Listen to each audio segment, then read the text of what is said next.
Welcome back to WWH. My name is Andrew Dreamer. Today, our haunted spotlight is fixed on this enigmatic film that blurs the boundaries between the living and the lifeless. The Boy.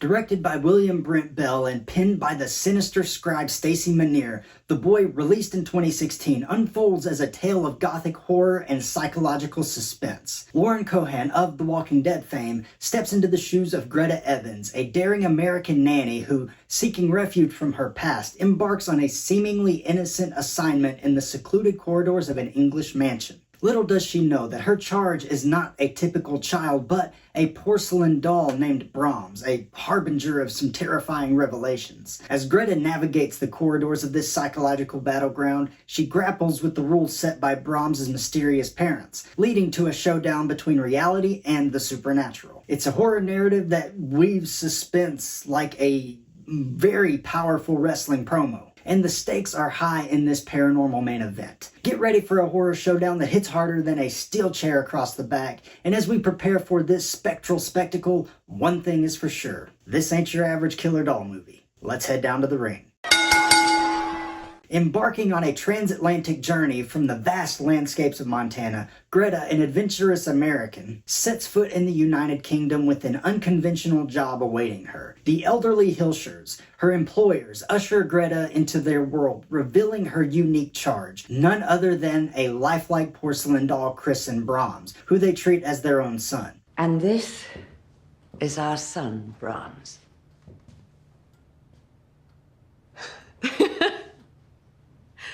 The house, a silent witness to countless secrets, becomes a labyrinth of rules and mysteries. You will wake him at 7 o'clock each morning, and you will dress him. Greta is handed a strict manual instructing her to read to Brahms in a resonant voice and inundate the mansion with the strains of music. A list of directives that only deepens the enigma surrounding this unusual family and their haunting porcelain progeny.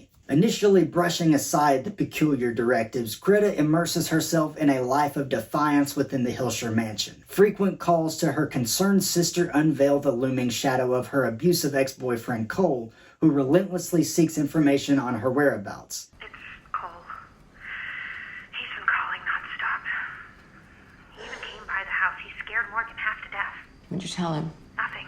Amid the oddities, Malcolm, the local delivery man, becomes a constant presence, offering fragments of the chilling truth. Greta unravels the macabre history. The real Brahms met a tragic end in a fire 2 decades prior on his 8th birthday. It was a fire.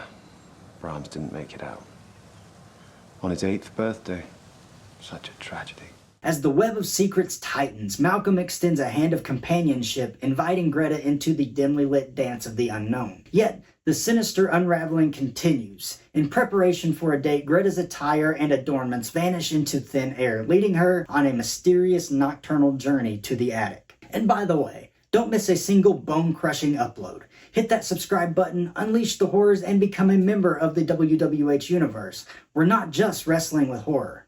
We're delivering it to your screen every week. Locked inside by unseen forces, she confronts strange noises that echo with the haunting whispers of the past. Within the attic's chilling embrace, Greta stumbles upon a haunting gallery of young Brahms through photographs, each capturing a somber countenance that never grants a smile. The following morning, just as strangely as she was locked in, she is released from the confined abyss.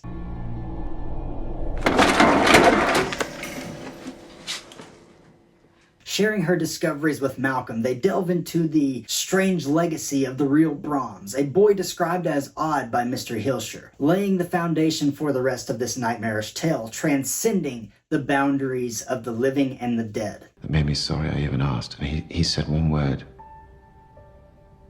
Odd.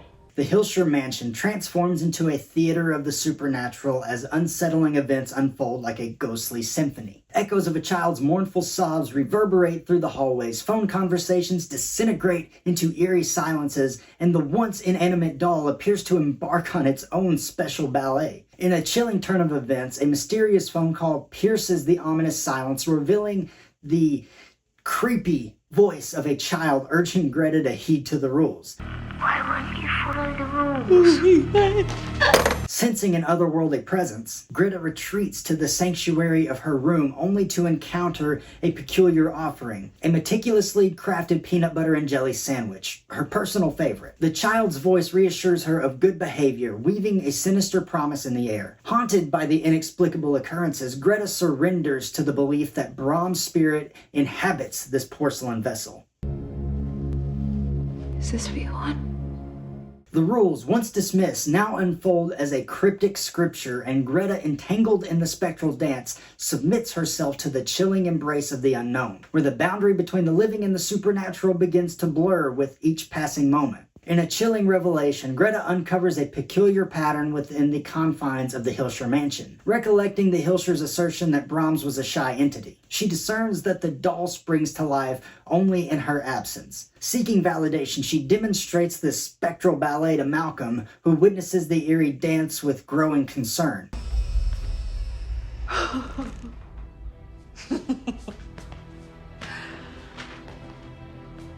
Right, where's he gone? I don't come on. know. As the layers of the sinister narrative unfurl, Malcolm unveils a grim chapter from the past. Brahms, once surrounded by tragedy, was linked to the mysterious demise of a young girl with a crushed skull found in a nearby forest. They finally found her body in the woods. Her skull had been crushed. However, Greta, haunted by her own tragic past, remains tethered to a sense of obligation, having endured a miscarriage following the brutal assault by her ex-boyfriend Cole. Then one day, he went off again, and my sister took me to the hospital. But I knew before I even got there that I had lost the baby. She sees Brahms as a surrogate for the child she lost. Unyielding to Malcolm's warnings, she embraces the role of caretaker, unwittingly entering a nightmarish realm where the past and the present converge in a twisted dance of fate. And unbeknownst to Greta, elsewhere in the mansion, the Hilschers bid a haunting farewell to Brahms, sealing their own tragic destinies in a letter before descending into the depths of a watery demise. One evening, Cole shows up aiming to drag Greta back home, and to ensure Greta's safety, Malcolm decides to hang around outside. In a desperate move, Greta turns to the doll for help. Cole wakes up to a bloody message telling him to scram. What is this? Huh? Was this you? I didn't do that. Don't play these games with me! How can that not be you? Thinking it's either Greta or Malcolm, he vents his frustration by absolutely demolishing the doll.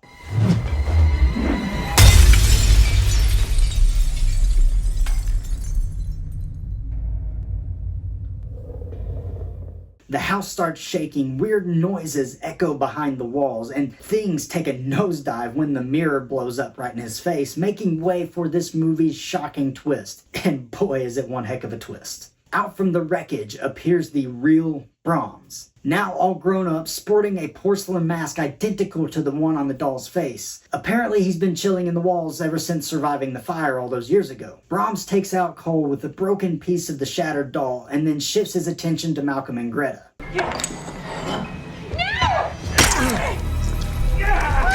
Looks like Dwight's cousin Mose has been hitting the gym. As they're being chased, Greta and Malcolm stumble upon Brahms' room. There, they find a doll crafted from Greta's missing dress, hair, and jewelry resting on Brahms' bed. Figuring out the Hilscher's sinister plan, Greta discovers a farewell letter outlining their intention to abandon her as a companion for Brahms. The tension peaks when Brahms incapacitates Malcolm, threatening harm if Greta attempts to flee. If you leave, I'll kill him! I'll kill him just like the others! Determined, though, Greta manages to break free temporarily, but bravely returns to save Malcolm. Armed with a screwdriver, she plays by Brahms' eerie rules, forcing him into submission. Brahms, requesting a goodnight kiss, faces another unexpected twist when Greta stabs him. In a desperate struggle, he attempts to retaliate, but Greta prevails, pushing the weapon deeper into Brahms until he collapses. Seizing the opportunity, Greta rescues Malcolm, and together they make a hasty escape from the malevolent clutches of the Hilscher mansion. Sometime later, we see someone repairing the doll as the film ends, setting up the sequel. Unfortunately, the sequel did not live up to expectations in my opinion, completely walking back the twist from this movie in favor of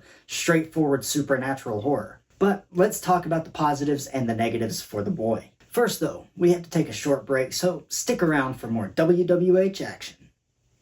If you're looking to save 20% off of your order from Redcon 1, all you have to do is use code AndrewDreamer12 at checkout and you will immediately receive 20% off your order. Head over to prowrestlingtees.com/AndrewDreamer to check out some of my merchandise.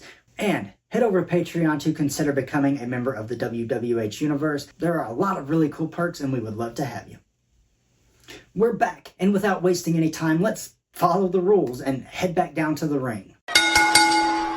The boy excels in creating a tense and atmospheric setting within the eerie Hilshire mansion, effectively using the vast, dimly lit interiors to build suspense and anticipation. And if you've seen my past reviews, you know I really like films that are suspenseful and tense. The movie introduces an intriguing mystery around the doll, Brahms, and the Hilshire family. The unexpected twist toward the end adds a layer of complexity. I mean, honestly, I did not see this twist coming. It definitely caught me off guard. And I think it's one of the best twists in the last 10 years or so. Greta's character undergoes significant development throughout the film. Her evolving relationship with the doll and the unfolding events contribute to a fantastic character arc. The cinematography also captures the haunting beauty of the mansion and its surroundings, enhancing that creepy atmosphere. Well-framed shots and visuals really elevate the movie for me. And now, let's switch gears and look at the negatives. While the film maintains a steady pace, there are moments where the narrative feels slow, making some of the film a slog to get through. The film introduces intriguing themes related to